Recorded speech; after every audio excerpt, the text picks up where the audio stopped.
Cette vie en abondance, Seigneur, qu'elle déborde en nous et que le nom de Jésus soit glorifié. Nous avons prié avec foi et nous disons Amen. Bien-aimés, ce matin, j'aimerais nous proposer Jean le chapitre 10, le verset 10. Nous sommes en train de parler sur vivre la Pentecôte aujourd'hui. Nous voyons donc ce qui peut nous aider, ce qui peut nous amener à vivre la Pentecôte.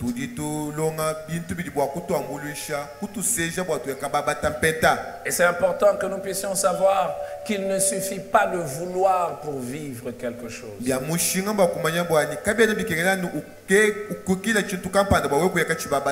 Plusieurs personnes sont remplies de désirs, basés sur ce que Dieu a promis, mais dans la vie, ils ne vivent pas, ils ne voient pas ce que Dieu a promis. À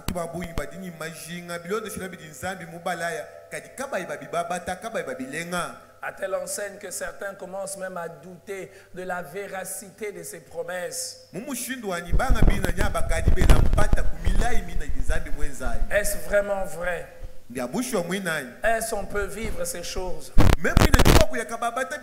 Ça fait des années, ça fait des semaines, ça fait des mois que j'attends, que je prie, mais je ne vis pas ces choses-là.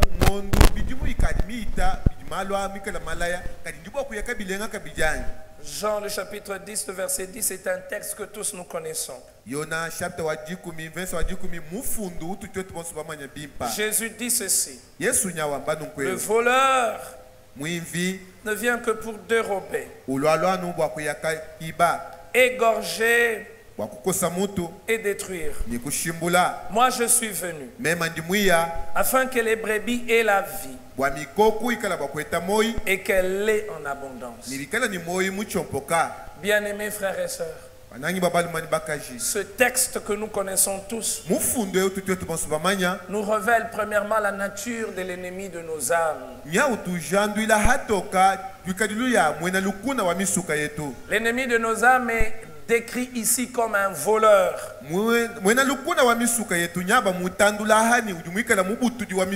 Donc il ne vient jamais d'une manière claire. Le voleur se déguise.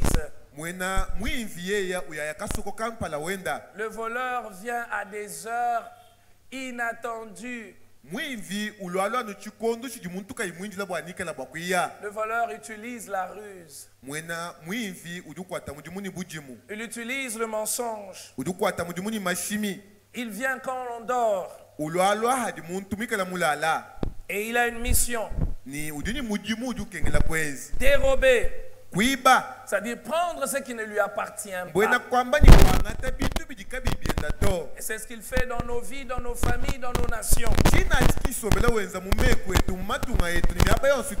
vient pour prendre ce qui ne lui appartient pas. Il vient aussi pour égorger. Quand une personne, une bête est égorgée, on ôte la vie. Il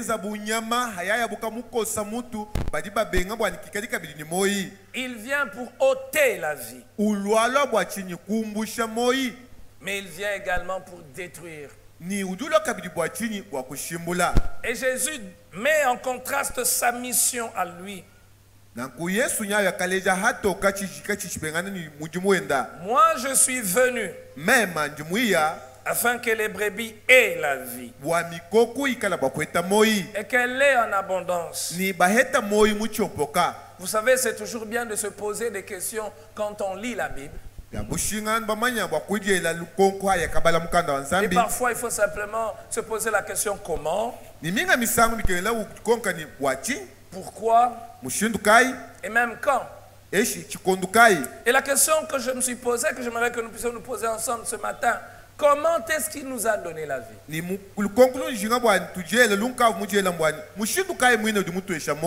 Parce qu'il est venu pour nous donner la vie. Et la vie en abondance. Comment est-ce qu'il nous a donné la vie? C'est important de le savoir.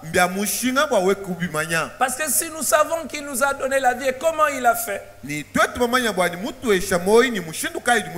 cela nous remplit d'assurance. Réfléchissons un instant. En regardant tout ce que la Bible dit sur lui,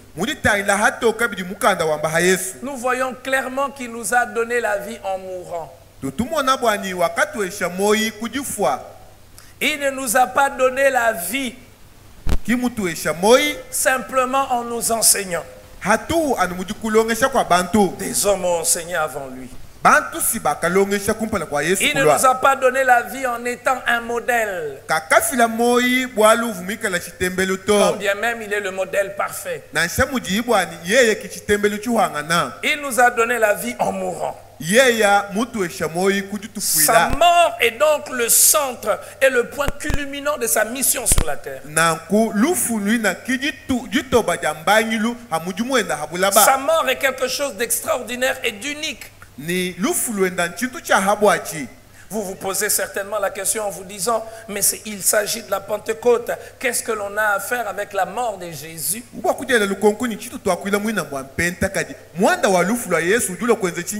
Parce que justement tout commence par la mort. C'est sa mort qui réconcilie l'homme avec Dieu. C'est par sa mort à la croix qu'un chemin a été ouvert pour l'homme dans la présence et dans l'intimité avec Dieu. D'ailleurs, cela est symbolisé par le voile du temple qui s'était fendu.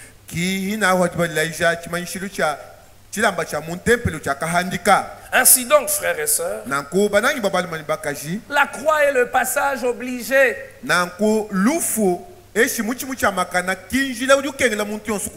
Toute personne qui veut marcher avec lui, qui veut recevoir de lui, doit impérativement passer par la croix.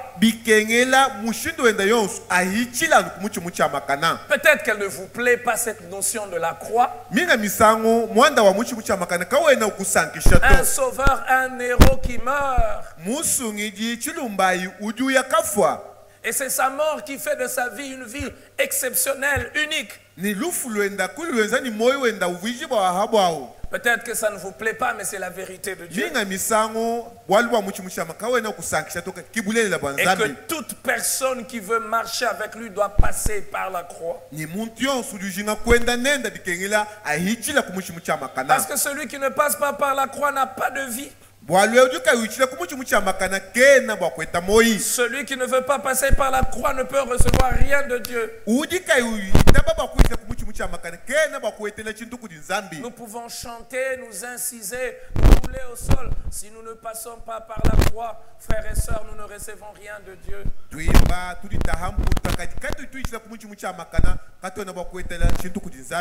Vous savez, la croix, c'est un lieu qui symbolise plusieurs choses. J'aimerais nous rappeler ce matin 4 choses. Et dans ces 4 choses, nous voyons aussi des conditions pour vivre la Pentecôte. Premièrement, vous savez que la croix, c'est le lieu où le péché est condamné. Parce qu'il n'est pas mort à la croix par plaisir. Il est mort à la croix à cause du péché de l'homme. À la croix, il y a le jugement de Dieu sur le péché. La Bible le dit si bien. Le châtiment qui nous donne la paix est retombé sur lui. Pourquoi y avait-il un châtiment? Pourquoi faut-il un châtiment pour qu'il y ait la paix? L'âme qui pêche est celle qui mourra. Tous ont péché et sont privés de la gloire de Dieu. Deuxièmement, la croix, c'est le lieu du brisement. Son corps a été brisé. Dans le jardin de Gethsemane, un peu avant la croix, il dit, si c'est possible, éloigne de moi cette coupe.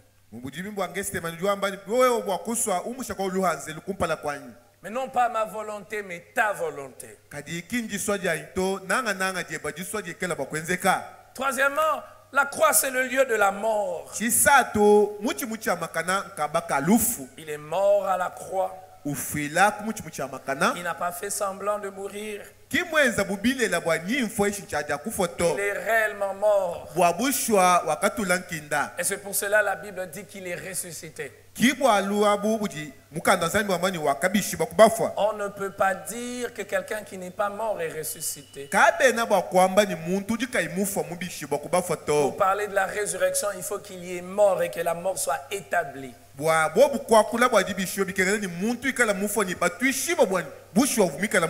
Quatrièmement, la croix, c'est le lieu de la victoire.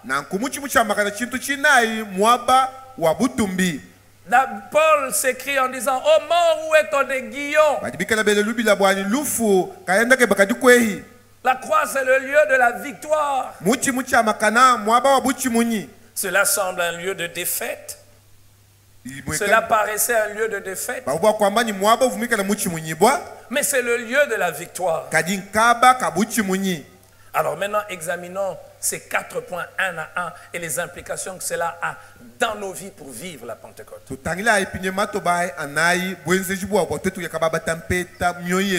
Parce que j'aimerais vous rassurer que sans ces 4 choses, nous ne pouvons vivre la Pentecôte. Sans ces 4 réalités, celui qui ne veut pas vivre, celui qui ne veut pas expérimenter ces 4 choses ne peut pas vivre la Pentecôte.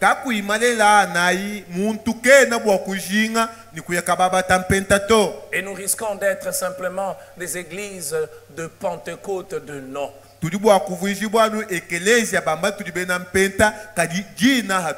Et nous risquons de crier chaque jour, de répéter autant de fois, mais il n'y a rien. Et nous risquons de confondre la bonne musique avec le feu de l'esprit. Et nous risquons de confondre, frères, les cris, le fait que nos sens soient excités avec le feu de l'esprit.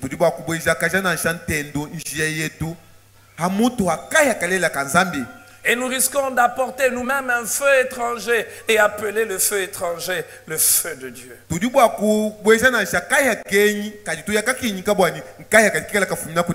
Premièrement, nous avons dit que la croix, c'est le lieu de la condamnation du péché. Il y en a qui pensent que l'on fait un peu trop lorsque l'on parle sur le péché. Peut-être c'est votre cas ce matin.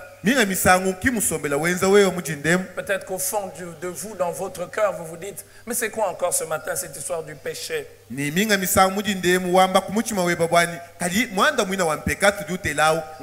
que l'on me parle de la vie, de la grâce, du succès, de la réussite. Parler du péché, ça nous fait sentir mal à l'aise. Parlons des choses positives. Peut-être c'est votre cas ce matin. Et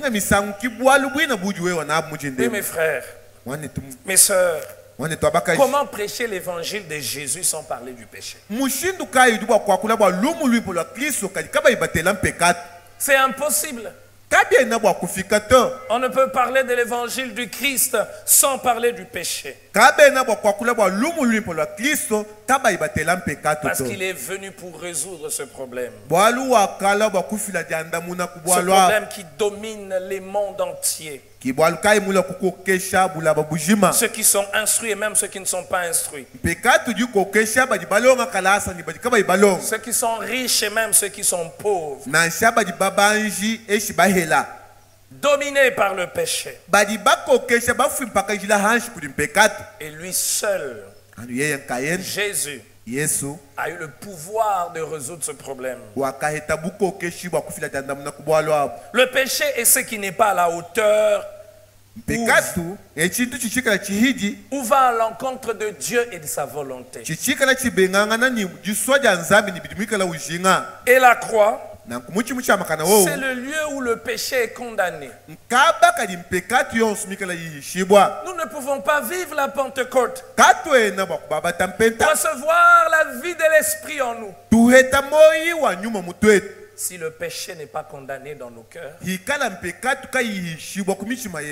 Si nous justifions encore le péché, si nous le tolérons encore,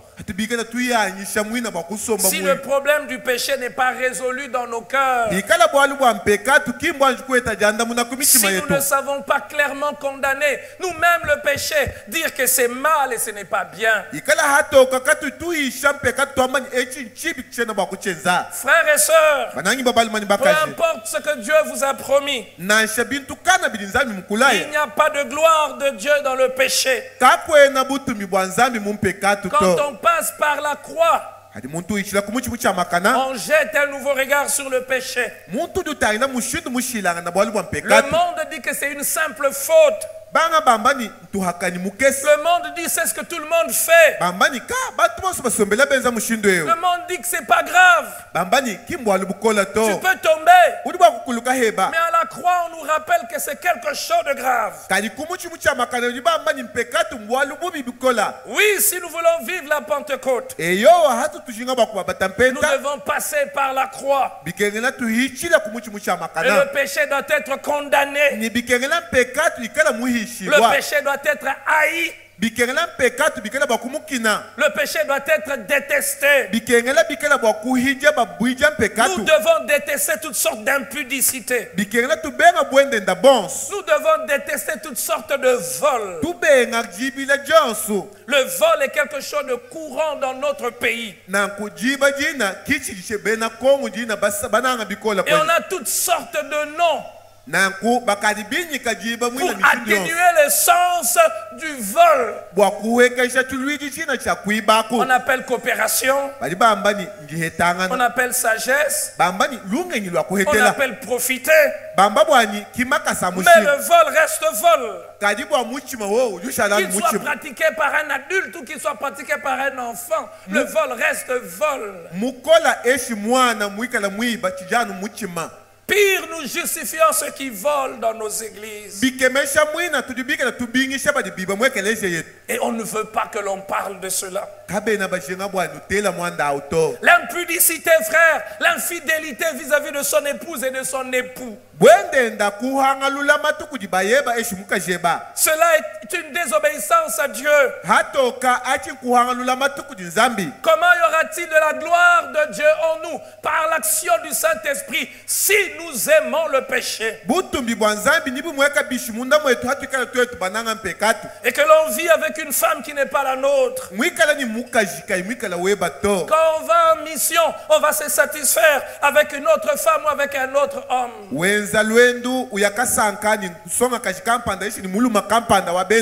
On est marié et on a des conversations inappropriées via les réseaux sociaux avec une autre femme, avec un autre homme.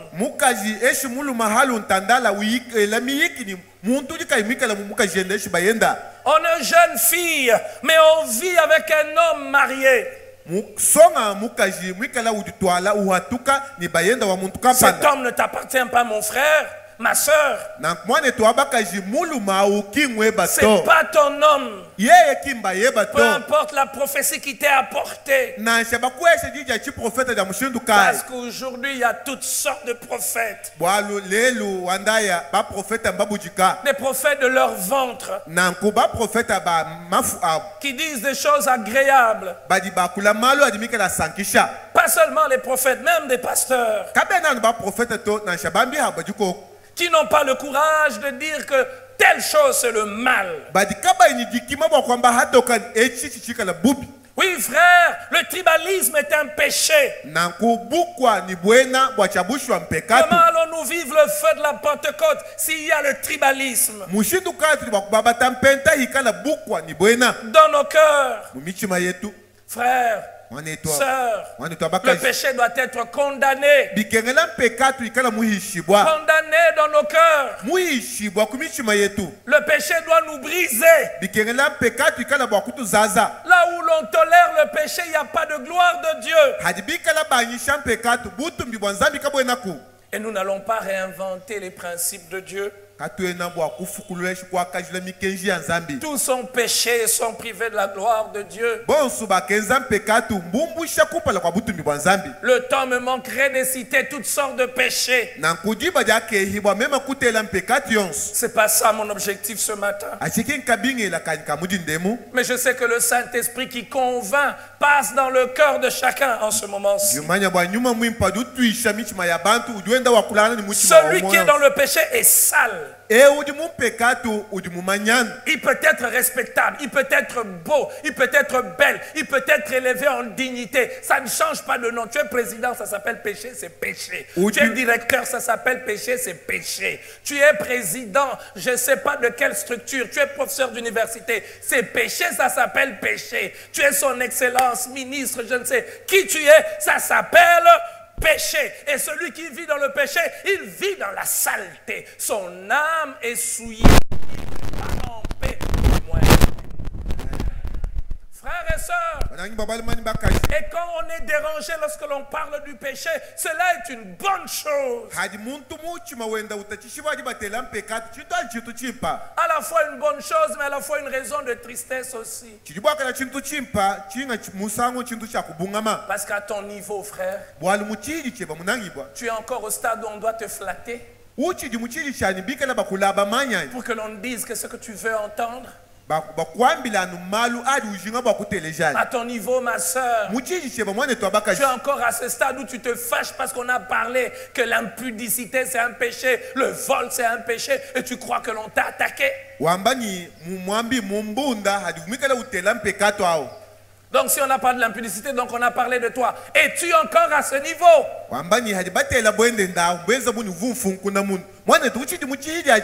Mais c'est une raison de joie. Une raison de joie parce que c'est une preuve que le Saint-Esprit touche ton véritable problème. Touche le véritable problème qui te concerne. Frères et sœurs, l'autorité de Jésus, lorsqu'il prêchait la parole, n'était pas dans le fait qu'il disait des choses agréables. L'autorité, elle est dans la vérité.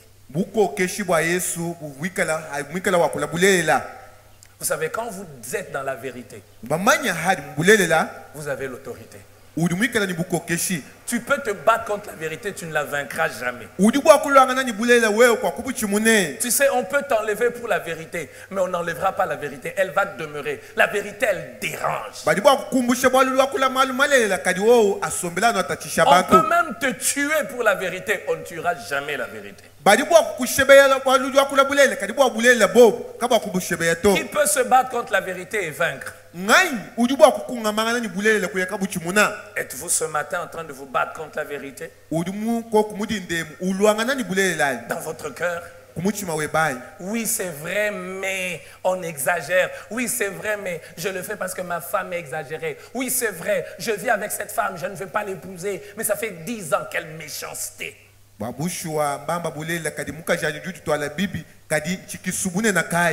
Vivre avec une femme 10 ans, 20 ans et tu ne veux pas l'épouser.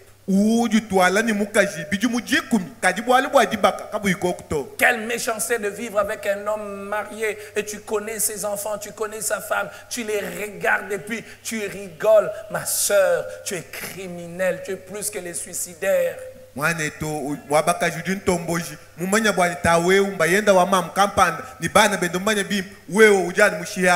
Comment tu fais pour regarder ta femme alors que tu la trompes avec la voisine? Et la voisine vient chez toi. Et la pauvre dame, elle est innocente. Tous ont péché et sont privés de la gloire de Dieu. Le péché nous prive de la gloire de Dieu. Et dans le domaine du péché, frère, il n'y a pas de cas spéciaux.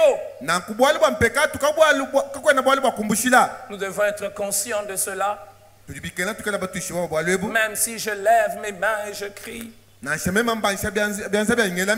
que je vous prêche tel que je le fais, le péché prive de la gloire de Dieu. Que devons-nous faire? Nous repentir. La croix, c'est le lieu de la repentance. Parce que le péché est condamné, on pleure sur son péché. Et vous verrez que là où il y a de véritables repentances, il y a la Pentecôte. Donnez-moi un amen. Là où il y a de véritables repentances, il y a des miracles. Parce que celui qui se repent refuse de se battre contre la vérité. Celui qui se repent refuse de résister contre la voix du Seigneur.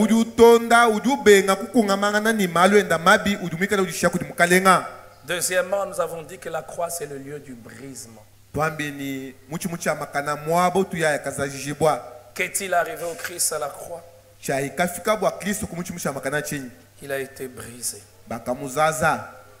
Frères et sœurs, voulons-nous réellement vivre la Pentecôte? Pas ce qui est fabriqué. On cherche tellement à créer des émotions dans nos églises. La vie n'est pas dans les émotions. La vie, elle est dans la vérité qui est vécue. On augmente les instruments jusqu'au bout. Et on fait crier les gens 40 000 fois, 50 000 fois. Et on dit aux gens de répéter certaines choses, certaines paroles. Et rien n'arrive. On est comme les prophètes des Baal qui crient et qui crient. Pourquoi? Parce qu'on veut être brisé. Si nous voulons vivre la Pentecôte, nous devons dire: non pas ma volonté, mais ta volonté. Le brisement a pour but de faire primer la volonté de Dieu sur notre volonté. De dire comme l'apôtre Paul: ce n'est plus moi qui vis, c'est Christ qui vit en moi. Ce n'est plus moi qui vis. Frère, es-tu brisé? Ma soeur, es-tu brisé? Prédicateur, es-tu brisé? Moi, quand je ne veux pas quelque chose, je ne veux pas qui? Non, Seigneur. La croix nous amène à ce point où l'on dit: même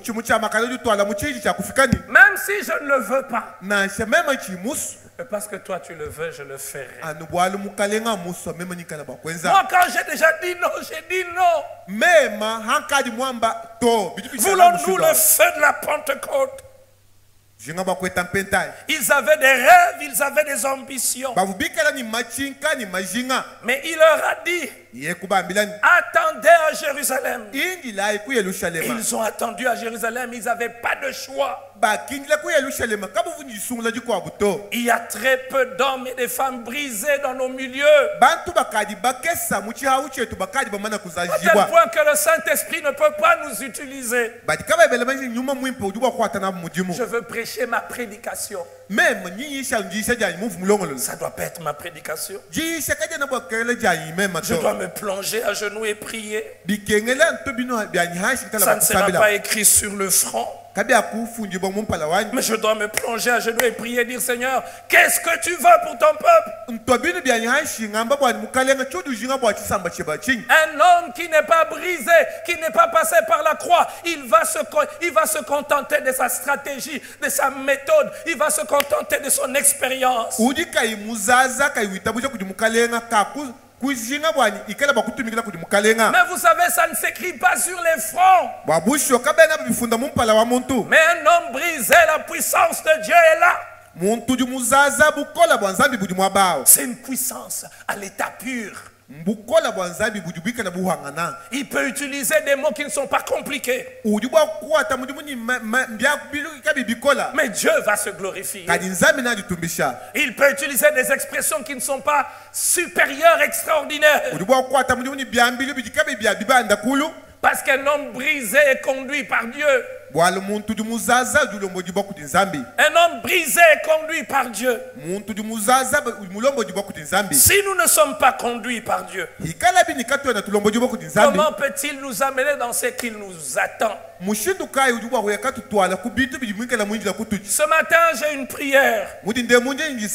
Laissons le Seigneur nous briser par la croix. Qu'il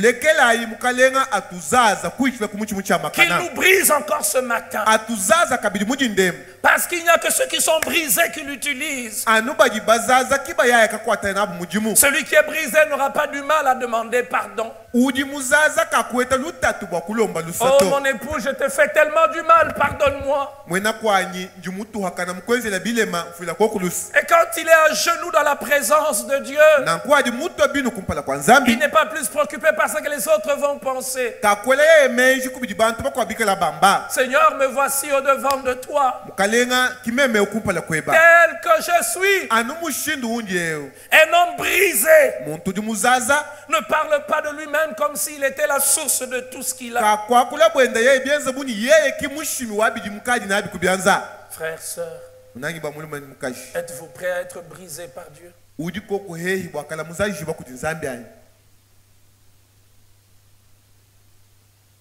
Pour que le feu descende.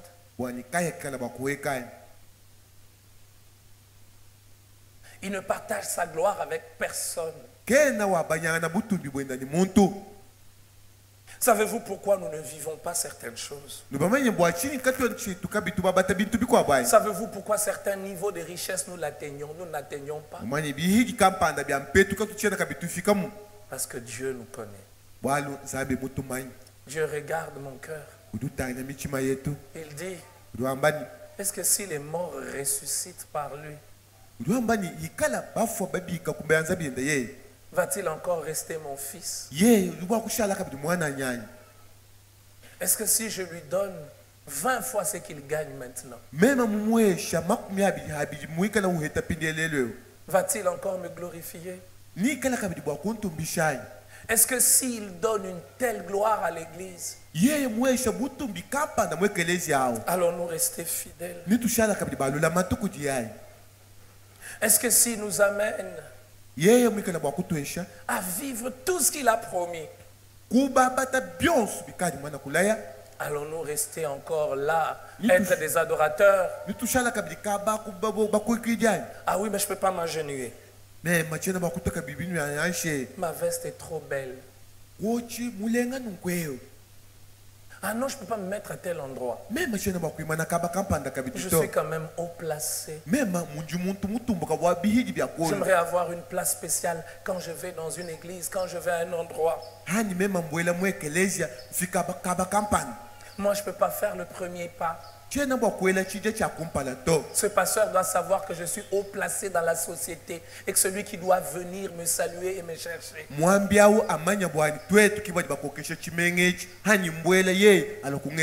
On ne m'a pas honoré. Comment on ne t'a pas honoré? Non, on devait me demander de me lever et de dire recevez son excellence. Frère, tu es son excellence en dehors d'ici. Ici, quand tu viens, tu es frère, tu es sœur. Donnez-moi un amen. Votre amen a baissé. Donnez-moi un amen. Tu es son excellence, tu es directeur, tu es PDG, tu es je ne sais qui. À l'extérieur, quand tu entres ici, tu es frère.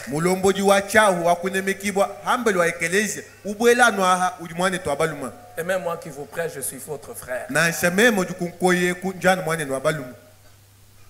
Et tu es brisé.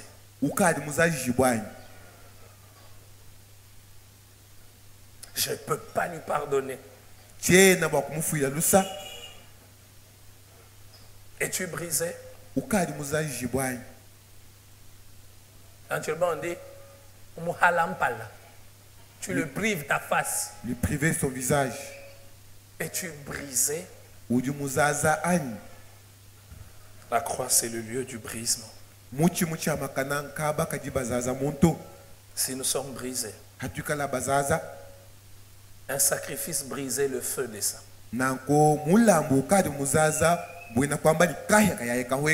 Troisièmement, la croix, c'est le lieu de la mort. Frère, en Christ, il faut mourir pour vivre. Il y a très longtemps, un de mes cousins, quand on allait en vacances chez eux, disait, gloire à Dieu, il est d'ailleurs devenu pasteur. Il disait, pasteur T. Son père était un pasteur. Il dit, pasteur.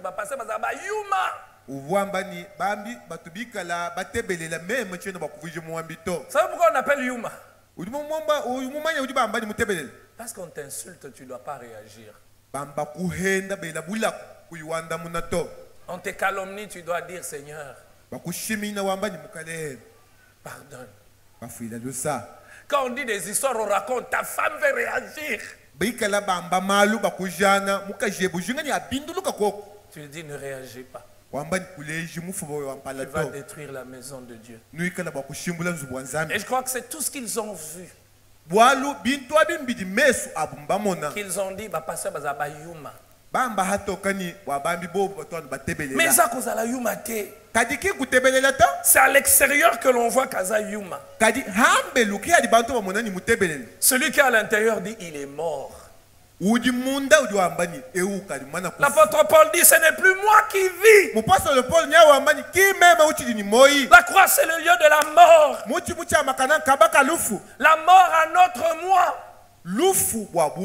Frère, le moi est une idole dangereuse. Et tant que le moi n'est pas mort, frère, tant que nous n'acceptons pas que le moi puisse mourir, il n'y aura pas de feu. Le moi veut toujours tirer la gloire. Muntu faut le mot église même.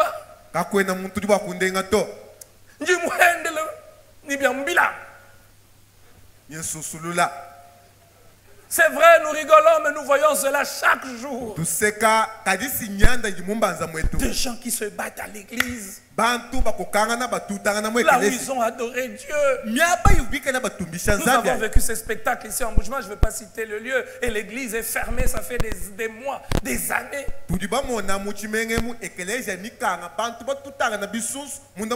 Tout ça est à cause de la gloire de Dieu, non, des calculs personnels. Le lieu où vous avez chanté le nom de Jésus, le lieu où vous avez adoré Jésus, c'est le lieu où vous vous battez, vous vous insultez, vous vous jetez les chaises.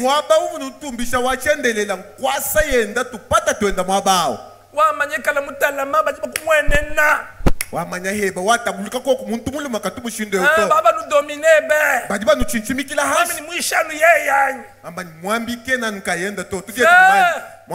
c'est dans les cœurs, mais Dieu voit.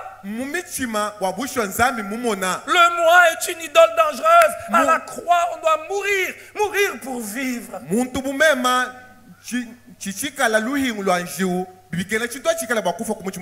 Frère, un homme comme moi, Beauté originale. Laissez-moi un peu me vanter. Et aujourd'hui, avec les réseaux sociaux, frère, ça laisse libre cours à cela. Je vous en prie. Réfléchissons un instant. Qu'est-ce que nous avons tout le jour à publier nos photos sur les statuts internet? Et puis tu publies ta photo et puis toi-même tu mets des commentaires.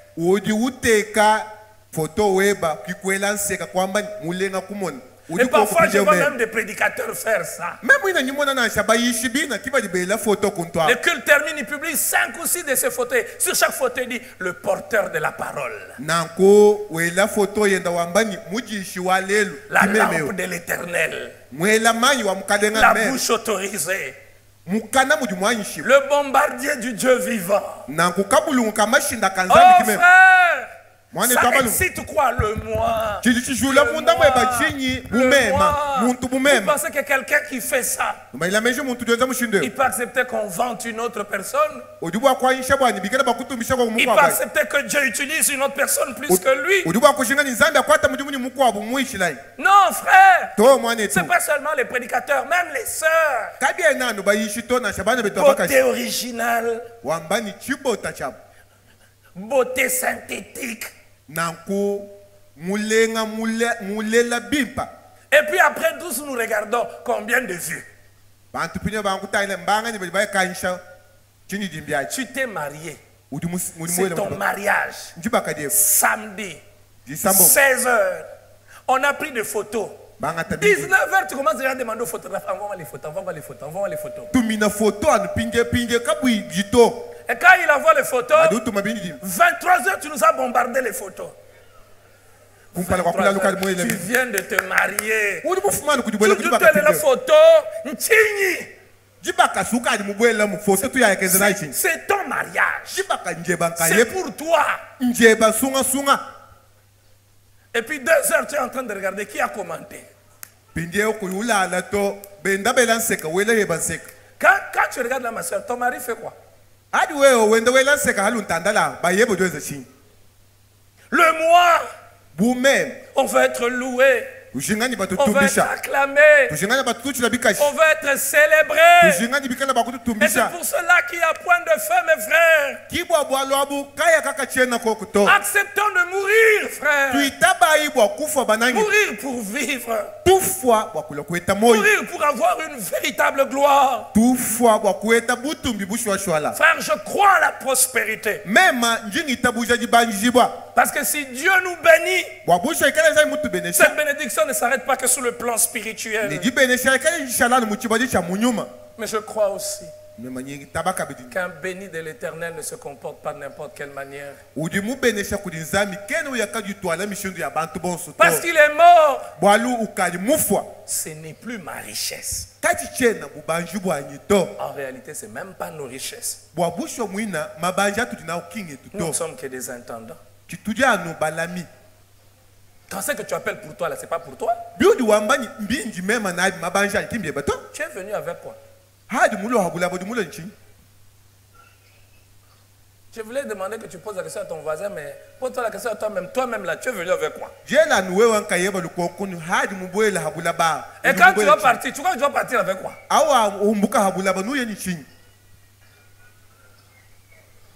Mais Dieu te choisit. Celui qui est mort à la croix donne sa dîme. Donne sa dîme. Parce qu'il est mort. Il donne sa vraie dîme. Il a la libéralité. Je réfléchissais à cela. Regardez après la Pentecôte. Ils mettaient tout ensemble. Ils étaient vrais. Quelqu'un a dit, celui qui n'a pas appris à adorer Dieu avec ses biens n'a jamais appris à adorer Dieu. Car là où est ton trésor, c'est là où est ton cœur. Es-tu mort? Celui qui est mort ne se venge plus. Ne se venge plus. Il y a des gens peut-être qui t'excitent. Tu ne parles pas. Parfois même on se justifie. Même chez moi, quand on défendre tout. Dès lundi défendre moi, son casier mon fauteuil là.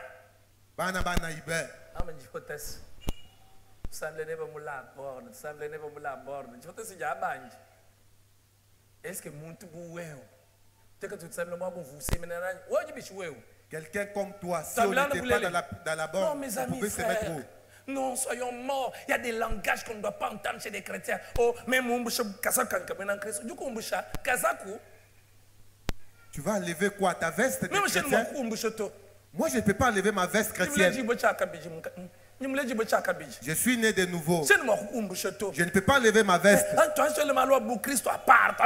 Qu'on mette d'abord la chrétienté à côté. Tu peux mettre de côté. Infiltré. Infiltré.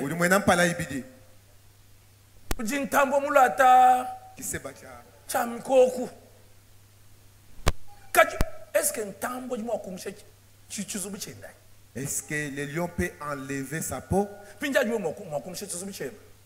Maintenant, quand il va enlever sa peau, ça veut dire que tu n'étais pas le lion. Non, mon pasteur. Il a débordé. Je vais lui démontrer clairement que je suis Mwenampuka.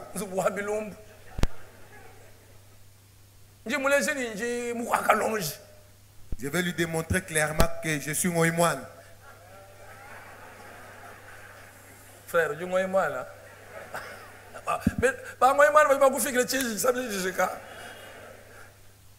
Frère, es-tu mort, ma soeur? Es-tu morte? Frère, il n'y a pas de vie par hasard. Même dans le ministère, si tu n'es pas mort, il y aura un point de vie. Dans n'importe quel domaine, il y a un point de vie sans la mort. Et vous savez, frère, quand il y a la vraie vie, on n'a plus besoin des choses artificielles. On n'a plus besoin de ces choses-là. Quatrièmement, la croix, c'est le lieu de la victoire. Gloire à Dieu, bonne nouvelle, c'est le lieu de la victoire. Celui qui est passé par la croix, il est plus fort. La sorcellerie, la magie, l'envoûtement ne peuvent pas les détruire. Et il n'a pas peur parce qu'il connaît son expérience. Il peut se tenir au milieu de la nuit lorsque la sorcellerie, lorsque la magie veut le détruire. Il va se lever, même s'il ne crie pas, il va dire au nom de Jésus, je suis vainqueur. Celui qui est passé par la croix a une assurance surnaturelle. Une assurance qui ne vient pas par les sens. Une assurance qui ne vient pas par le fait de la majorité ou par le fait d'être soutenu par une multitude. Non. Il y a une assurance que vous avez quand vous savez que Dieu est avec vous. Ça ne se fabrique pas. Ce matin, vous savez si Dieu est avec vous, s'il n'est pas avec vous. Vous pouvez vous tromper vous-même, la musique peut vous faire sentir que c'est bien, mais vous savez si Dieu est avec vous, si Dieu n'est pas avec vous. Et quand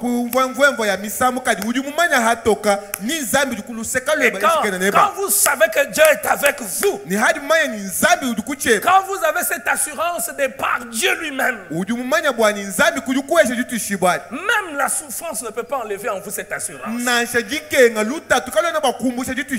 Celui qui est passé par la croix, même la souffrance ne l'ébranle pas. J'aime quand Job, au milieu de la souffrance, au milieu de la misère, il peut dire, mon Rédempteur est vivant. Il se levera le dernier. Tu souffres, tu es malade. Vous savez, il y a des gens qui souffrent sans espoir. Mais il y a des gens qui souffrent. Ils ont une espérance. Ils ont une assurance. Quelqu'un peut dire, tu es malheureux, mais tu es orgueilleux. Je ne suis pas orgueilleux. J'ai une telle assurance que je ne dépends pas de ce que je vois. Je dépends de ce que Dieu a dit. Il est mon Rédempteur. Il est avec moi. Je sais qu'il est là. Frère, maintenant là, pendant que je vous prêche, je sais qu'il est là. Je sais qu'il est là. Je n'ai pas besoin de sentir. Je n'ai pas besoin d'avoir des yeux compliqués. Je sais qu'il est là. Que j'ai de l'argent dans ma poche, que je n'en ai pas. Il est là. Que tu sois marié, que tu ne sois pas marié, il est là. Et tu ne vas pas prier, Seigneur, est-ce que tu es là? Si tu étais là, pourquoi je ne me marie pas? Non, je sais que tu es là. Celui qui est passé par la croix face à la sorcellerie, face aux démons, il n'a pas besoin de pleurer. Jésus devant la tombe, il a dit, je sais que tu m'exauces toujours. Jésus a dit, Lazare, sors. As-tu cette assurance? Le baptême ne vous donne pas cette assurance. Aucun titre ne vous donne cette assurance. Mais j'aimerais vous dire, cette assurance grandit plus vous priez. Vous avez déjà cette assurance, mais plus vous avez une vie de prière, plus elle grandit. Et vous devenez fort. Vous pouvez vous tenir même au milieu du travail. Ça s'agite de partout. Et tu te lèves et tu dis, celui qui m'a envoyé en mission ici n'a pas décidé que je parte. Donc aucune personne ne va me faire partir. Je suis encore là. Est-ce que vous pouvez accepter que je puisse prophétiser pour quelqu'un? Tu es là ce matin. On s'agite, on a dit qu'il y aura des remaniements. Dieu te dit ce matin, c'est pour toi. C'est pour toi qui s'inquiétait. Jusque la nuit, tu t'inquiétais. Tu ne vas pas partir. Ta mission n'est pas encore finie. Quand vous avez cette assurance, qu'est-ce que vous faites? Vous négociez avec les tempêtes. Vous négociez avec le vent. Quand on a réveillé Jésus, il n'a pas négocié. Il a menacé les vents. Il a menacé les tempêtes. Et remarquez Jésus quand il chassait les démons. Il faisait quoi? Il menaçait les démons. Il y a des gens quand ils prient.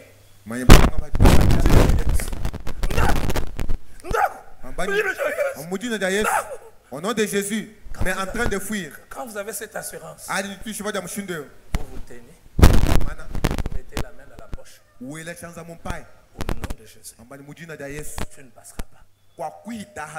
Au nom de Jésus, je suis vainqueur.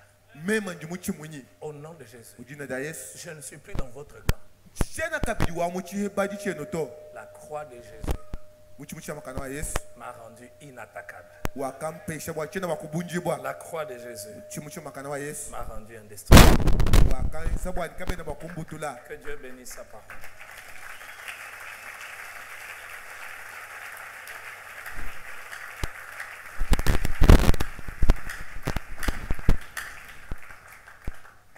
Bien-aimés, pendant une minute, élevons nos voix et prions.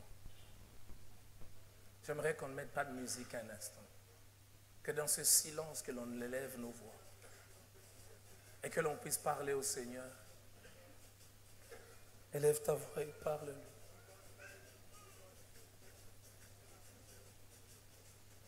Alléluia. Alléluia.